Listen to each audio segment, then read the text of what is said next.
اعوذ بالله من الشیطان الرجیم بسم الله الرحمن الرحیم. او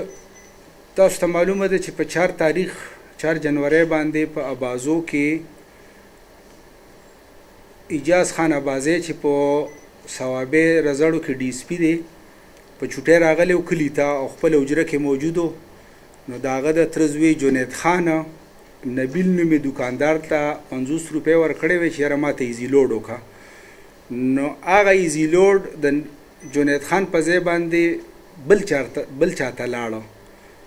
نو بیا د نبیل او د جنید خان په خپلو کې جګړه جوړه شوله په دغه چې اجره کې او اجازه بازی په چوټه او هغه راغې موقع ته دغه جګړه هاتاپای پاغي کې ناصر خان یادې چې راغې او هغه سره تماچا هغه په ډزې وکړلې. نو ډي اس پی سه پاغي کې زخمی شو او د نبیل سره چاکو هغه باندې دغه ملګری چې او سید مالک هغه زخمی شو. بیا ډي اس پی سه او هغه زخمی هسپتال ته لاړل هغه دالته نه پیښور ته ریفر کړی شو او دغه په راپورټ باندې اف آی آر شو. زمون نوی راغلی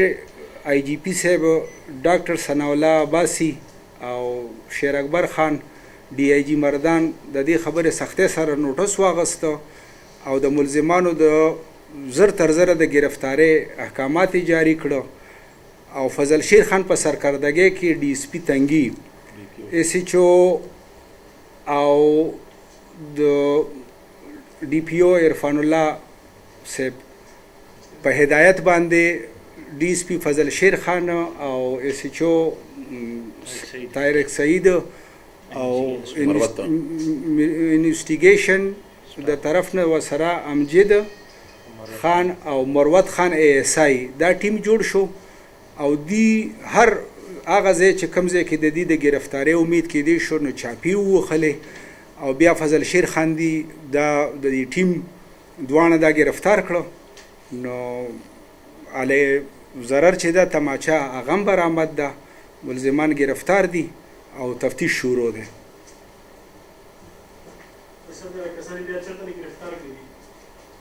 فضل شیر خان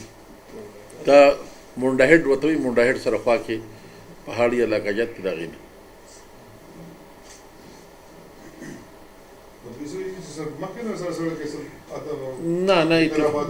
نه دا بس دا وقتی مسله وا او وقتی دغه بس هغه کلو جګړه چې جوړ شي او بیا روان شي دا دغه یو کار شوی دی.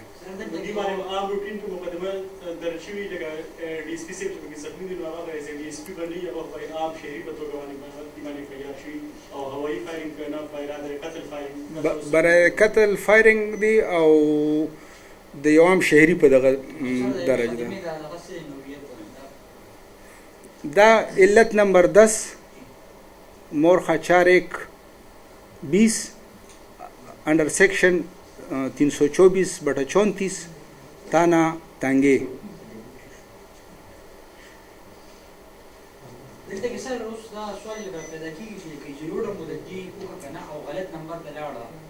او نو پکې دی وخت ځان دا وخت کې غلطي دوی و په دغه ځای کې او دی بیا راځي فایرم کوي نو دا څه داسې عقل نه مني نو دا په دغه باندې تفتیش شروع دی او اکثر زموږ د کلو د علاقو خبرې هم دغه سروانیږي وړو خبرو باندې وړو دغه باندې چې د یو بل اوریدل نه کیږي نو خبر روانه شي او بعضی ځای کې مس هندل شي نو بیا ډیر روانه شي. دا هم دغه یو اتفاقی غونډه کې کار دی ځکه چې د یو کلی دی د یو پلو دی یو بل سره پیژني نو مخکې نه څه داسې دښمني څه بداوي نشته دی.